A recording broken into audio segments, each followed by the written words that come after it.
Sir நீங்கள் சொல்லுங்கள். உதயநிதி பேசுகிறது தவறுன்னு நான் மட்டும் இல்லை, மொத்த தமிழ்நாடும் சொல்லப்போனால் இன்றைக்கி மொத்த தேசமும் சொல்லிகிட்ருக்கு.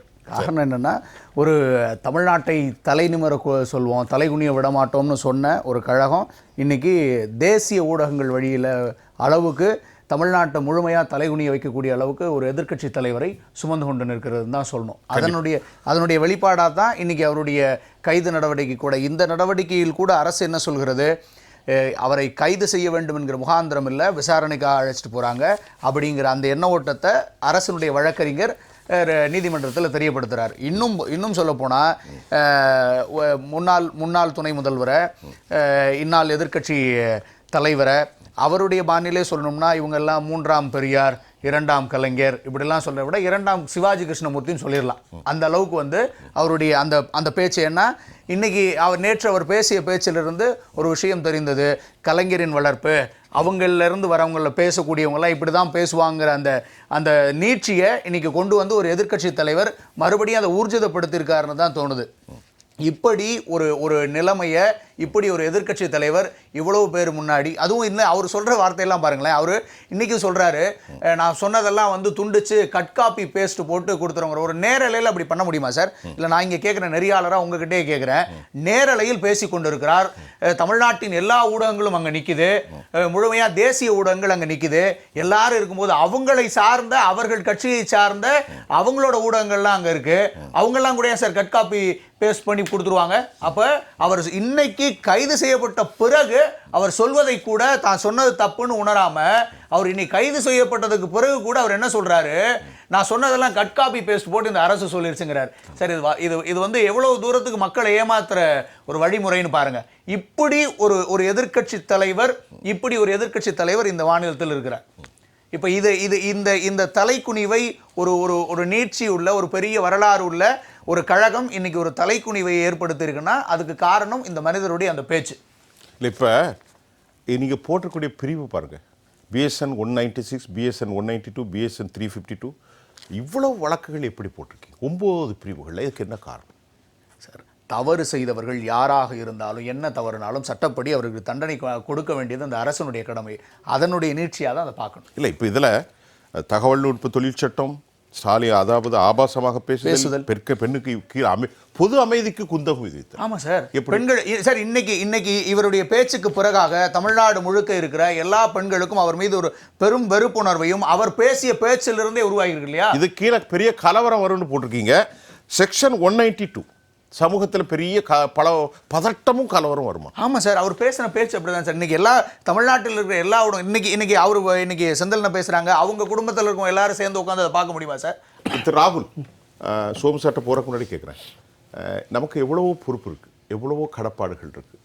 இந்த மாதிரி ஒரு பிரச்சனை இன்னைக்கு ஹெக்டிக்காக ஆன்கோயிங், இது எந்த மாதிரியான செய்தியை தமிழ் மக்களுக்கு சொல்கிறது? ஒன்றும் இல்லை, இன்னைக்கு அவர் அரசு பாரதி சொன்ன அதிலிருந்தே எடுத்து சொல்கிறேன். நாங்கள் பேசாததா? என் தாத்தா காலத்தில் பேசுனாங்க, எங்கள் அப்பா காலத்தில் பேசுனாங்க, இப்போ எங்கள் காலத்துலையும் பேசுகிறாங்க. இப்போ இது யார் தான் சரி பண்ணுறது? எல்லா காலத்துலையும் பேசிக்கிட்டே இருப்பாங்க. சட்டத்துக்கு உட்பட்டு அது யார் தான் சார் சட்டப்படி சரி பண்ணுறது? அந்த இடத்துக்கு தான் இன்றைக்கி இந்த அரசாங்கம் நகர்ந்துருக்குன்னு நான் பார்க்குறேன். ஏன்னா ஒவ்வொரு காலமும் இவங்க பேசுனாங்க, அவங்க பேசுனாங்க, எல்லாரும் பேசிக்கிட்டே இருந்தாங்க. அதை சரி செய்ய வேண்டிய இடத்துல சட்டம் இருந்துச்சா இல்லையா? அன்னைக்கு இருக்கிற அரசாங்கம் அது பண்ணல. திமுக ஆட்சியில் இருக்கும் பொழுது தான் நயினார் பேசினாரு. அன்னைக்கு கட்சியில் உள்ள இருந்த எல்லாரும் கண்டன சொன்னாங்க. கட்சியை எனக்கு சொல்லேன்னு கேட்கிறாரு. அன்னைக்கு ஆட்சியில் இருந்த திமுக எதிர்த்து பேசிருக்கலாம். திமுக இதே மாதிரி விஷயத்தை செஞ்சிருந்தா, அன்னைக்கு திமுக இதே மாதிரி செஞ்சிருந்தா, இன்னைக்கு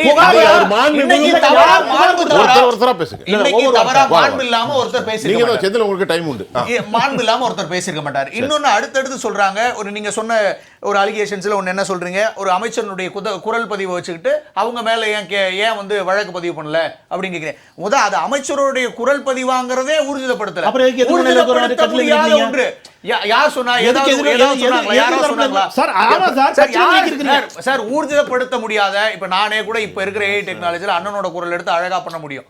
அதனால ஒவ்வொருத்தவங்களையும் பண்ண முடியும். அதனால அந்த மாதிரி ஊர்ஜிதப்படுத்த முடியாத, நமக்காகவே யோசனை பண்ணக்கூடிய விஷயங்களை வச்சுக்கிட்டுலாம் ஒருத்தர் மேலே ஆக்ஷன் எடுக்க முடியாது. இன்னைக்கு இவர் பேசியது இத்தனை ஊடக வெளிச்சத்தின் முன்பாக, இத்தனை பேர் முன்பாக பேசியதனுடைய விளைவு, இனிமேலும் இப்படி ஒரு பேச்சை தமிழ்நாடு சந்திக்கக்கூடாது. இது இன்னைக்கு நேற்று இல்லை சார். பொன்ராஜ் சார் எங்கள் கட்சி நிர்வாகிகளை பற்றி தரக்குறைவாக பேசும்போது எங்களுடைய தலைவர் நேரடியாக போய் கம்ப்ளைண்ட் கொடுத்தார். அதனுடைய அதே மாதிரி தான் இன்னைக்கு அன்னைக்கெல்லாம் அதுக்குண்டான ஆக்ஷன்ஸ் எந்த அரசும் எடுக்கல.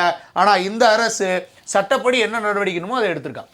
ராகுல், இப்போ நீங்கள் சொல்லுங்கள், தாவேகாவின் சார்பில் இப்போ 2 பேருமே சில குற்றச்சாட்டுகளை வைப்பதும் நல்ல சிறந்த ஒரு மாரல் கோட், ஒரு சிறப்பான அரசியலுக்கு தாவேகா இப்போதான் வந்திருக்கிறீர்கள், 3 மாத குழந்தை தான், எது போன்ற காலத்தில் அமைய வேண்டும் என்று பார்க்க நிறைவு கருத்து. அவங்க சொன்ன சில விஷயங்களையும் சொல்லிடுறேன் நான். இன்றைக்கி அவர் என்ன சொன்னார், தாவேகாவை சேர்ந்த பெண்கள் புகார் அளிக்கலை அப்படிங்கிற மாதிரி சொன்னார். ஒரு சில விஷயங்கள் சொல்லும்போது சொன்னார் அவர் இல்லை அமர்வு இல்லை, இருந்தாலும் பரவாயில்ல, எனக்கு சொல்ல வேண்டிய கடமை. தாவேகாவை சார்ந்த பெண்கள் மட்டுமல்ல, பலதரப்பட்ட வெளியில் இருக்கிற பொதுவான பல மகளிர் இன்னைக்கு இந்த நிகழ்வு இது சம்பந்தமாக வருத்தம் தெரிவித்து புகார் அளித்ததன் பேரில் தான் இந்த எல்லா சட்ட நடவடிக்கைகளும் எடுக்கப்படுது.